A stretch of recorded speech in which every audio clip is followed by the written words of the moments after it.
Tranquilo? Próximo crime contra o patrimônio, crime de extorsão.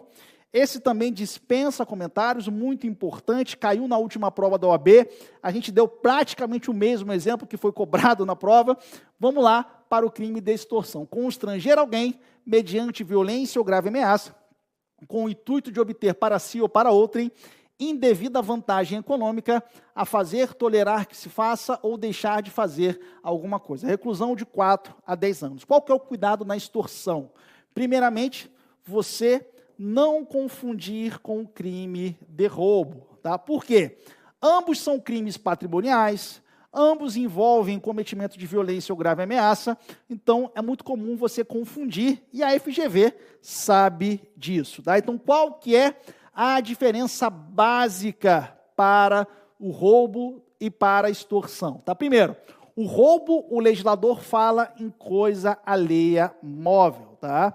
A extorsão, o legislador, ele fala em vantagem econômica indevida. Então, vejam, aqui na extorsão, nós temos um espectro mais amplo. Tá? Não é só coisa alheia móvel, pode ser uma vantagem econômica indevida. Então, por exemplo, se eu coloco lá uma arma na cabeça do Nidal e obrigo o Nidal a fazer uma doação de um imóvel que ele tem, eu tenho extorsão?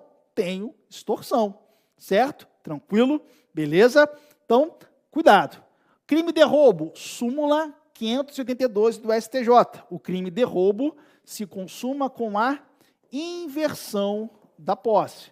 Tá? Então, quando há a inversão da posse, é claro, mediante o emprego de violência ou grave ameaça, o crime de roubo está consumado. Aqui na extorsão, a súmula 96 do STJ, o crime de extorsão, ele possui natureza formal, ou seja, não há a necessidade que o agente obtenha vantagem econômica indevida. A obtenção da vantagem econômica indevida na extorsão, ela é dispensável. Tá? Algumas diferenças do roubo para a extorsão, mas a diferença principal é essa aqui. No roubo, tá? No crime de roubo, a cooperação da vítima é dispensável. Tá? Se a vítima colaborar ou não colaborar com o agente, tá? É o de menos, porque ele não precisa da cooperação da vítima para subtrair coisa alheia móvel. Então, por exemplo, estou passando na rua, o cidadão bota a arma na minha cabeça e fala assim, ó, perdeu, passa o celular. Vejam, eu entregar o celular para ele, cooperar com ele, é o de menos, porque ele pode subtrair a força, ele pode me dar umas porradas. Então, cooperação da vítima aqui é completamente dispensável, prescindível. Tá? Agora, na extorsão, não. Na extorsão, a cooperação da vítima, ela é indispensável. Quando eu falo indispensável, significa dizer que o agente ele só consegue obter a vantagem econômica indevida a vítima colaborando com ele. Ou seja, se a vítima não colaborar, ele não consegue obter a vantagem econômica indevida. Só que é claro, a vítima colabora de graça? Não, ela colabora justamente porque ela foi constrangida, justamente porque o agente empregou violência ou grave ameaça. Vamos dar um exemplo que foi, inclusive, né, o que caiu na prova da OAB. Tá? Imagina o seguinte, imaginem que eu sou abordado na rua, o sujeito fala o seguinte, ó, bota a arma na minha cabeça e fala, ó, eu quero que você faça uma transferência por Pix para mim agora de R$5.000, de R$10.000. Então, vejam, roubo ou extorsão? Extorsão. Porque, vejam, eu vou ter que pegar o celular, eu vou ter que acessar o aplicativo do banco, eu vou ter que fazer a transferência. Sem isso, né, por mais que o agente empregue violência, sem eu colaborar com ele, ele não consegue obter a vantagem econômica indevida. Então, na extorsão, a cooperação da vítima ela é indispensável. A gente só consegue, enfim, obter aquela vantagem, a vítima colaborando com ele. Certo? Tranquilo? Beleza? Então, cuidado, mas muito cuidado com isso. Então, na extorsão, né, lembrem que aqui o verbo não é subtrair, o verbo é constranger. Constranger é você forçar alguém a fazer algo contra a sua vontade. E o agente, no constrangimento, ele justamente emprega violência ou grave ameaça. Só que ele emprega violência ou grave ameaça com qual finalidade? Com a finalidade de obter para si ou para outrem indevida vantagem econômica. Tá? Então, uma diferença básica para o roubo é que na extorsão exige-se a participação ativa da vítima. Tá? Para o agente obter a vantagem econômica indevida, a vítima tem que cooperar. Tá?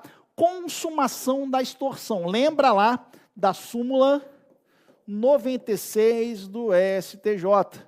O crime de extorsão, ele possui natureza formal, ou seja, não há a necessidade de obtenção da vantagem indevida. O crime de extorsão se consuma com a conduta imediatamente anterior à obtenção da vantagem, ou seja, no momento em que a vítima cede ao constrangimento. Então, no momento em que a vítima cede ao constrangimento, o crime de extorsão está consumado, independentemente da obtenção de vantagem econômica indevida ou não. Como assim? Vamos dar esse exemplo do celular aqui, tá? O sujeito foi lá, botou a arma na minha cabeça, me obrigou a fazer uma transferência de 10 mil reais para ele, tá? Só que é óbvio, o banco, por questões de segurança, travou essa transferência. Vejam, eu cedi ao constrangimento, eu peguei meu celular, eu fiz a transferência, só que o banco não efetivou por questão de segurança. Eu tenho extorsão tentada ou consumada? Eu tenho extorsão consumada. Mesmo o agente não obtendo vantagem devida, mesmo ele não obtendo vantagem devida. Ah, mas professor, e se ele de fato obtiver vantagem devida? Aí eu tenho o que a gente chama de exaurimento da conduta, certo? Tranquilo? Beleza? Aqui alguns cuidados na extorsão. Primeiro, extorsão qualificada do parágrafo 2º, tá?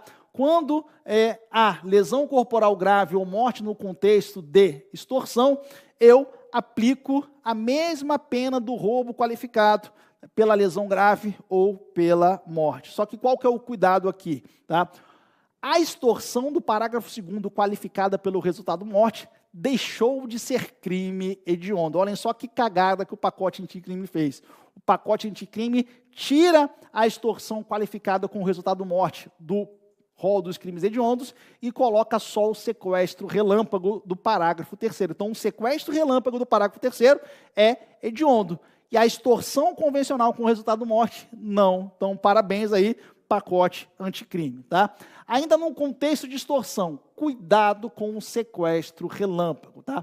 O sequestro relâmpago nada mais é do que uma figura qualificada da extorsão, também conhecido como extorsão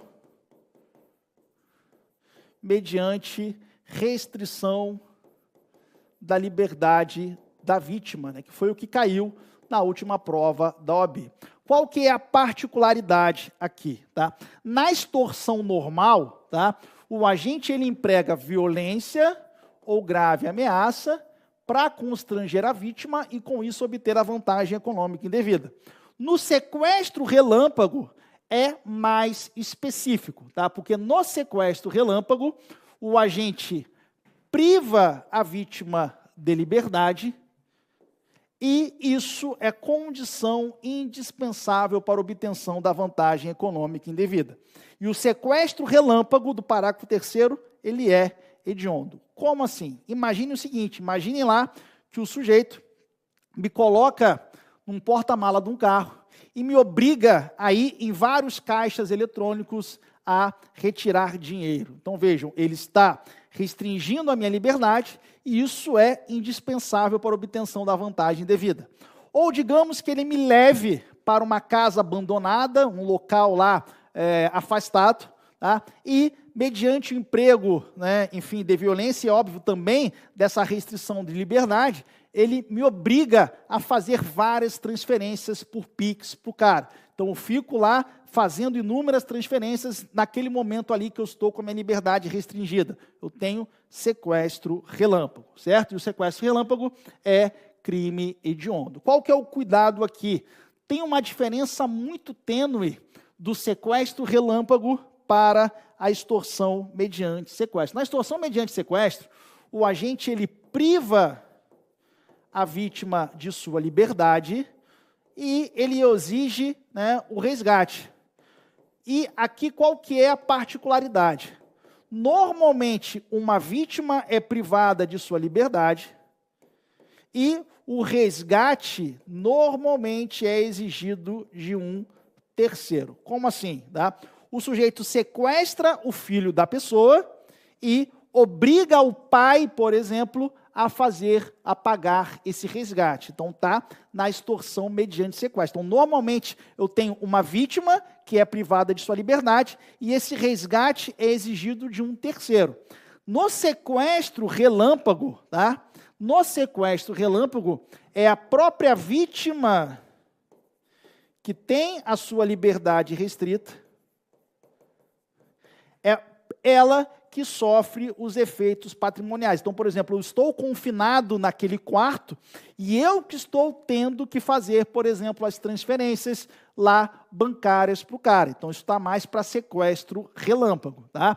E é claro que uma outra diferença do sequestro relâmpago para a extorsão mediante sequestro é o tempo de privação da liberdade. Então, é claro que se eu fico um mês lá, não é mais sequestro relâmpago, aí está mais para extorsão mediante sequestro, certo? Então, na extorsão mediante sequestro, o sujeito sequestra a pessoa com o fim de obter para si ou para outra em qualquer vantagem como condição o preço do resgate. Então, normalmente ele sequestra lá alguém e exige da família o pagamento. Então, ele sequestra lá, me sequestra e exige da minha família que pague esse resgate. Então, está mais para extorsão mediante sequestro. A extorsão mediante sequestro é um crime formal, tá? Vai se consumar no momento em que o sequestro ocorrer, no momento em que a vítima for privada de sua liberdade, independentemente do pagamento do resgate. Como assim? Imaginem lá que eu estou confinado, eu estou sequestrado há mais de uma semana, tá? E o sujeito lá está exigindo resgate, Antes da minha família pagar o resgate, a polícia consegue estourar o cativeiro e me libertar. E aí? Tá? O que eu tenho?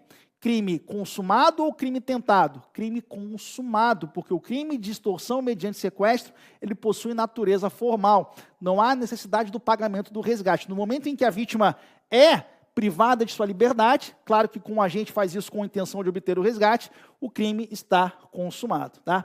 Lembra também que a extorsão mediante sequestro é um crime permanente, tá? Ou seja, enquanto a vítima estiver sequestrada, enquanto a vítima estiver privada de sua liberdade, aquele crime está se consumando, tá? E lembra lá da súmula 711 do STF. Então, por exemplo, digamos lá que a pessoa ficou sequestrada de 2024 até 2025, tá? No momento em que essa pessoa estava sequestrada ainda, no momento que essa pessoa ainda estava sob cativeiro, entrou uma lei mais grave, aumentando a pena de 8 a 15 para 12 a 30. Essa lei pode ser aplicada? Sim, porque ela entrou em vigor durante a permanência do crime. Ainda que seja uma lei mais grave, como ela entrou em vigor durante a permanência do crime, ela pode ser aplicada. Lembra lá da súmula 711, né? Do Supremo Tribunal Federal, certo? Tranquilo? E lembra que a extorsão mediante sequestro, em todas as suas modalidades, é crime hediondo, certo? Tranquilo? Próximo.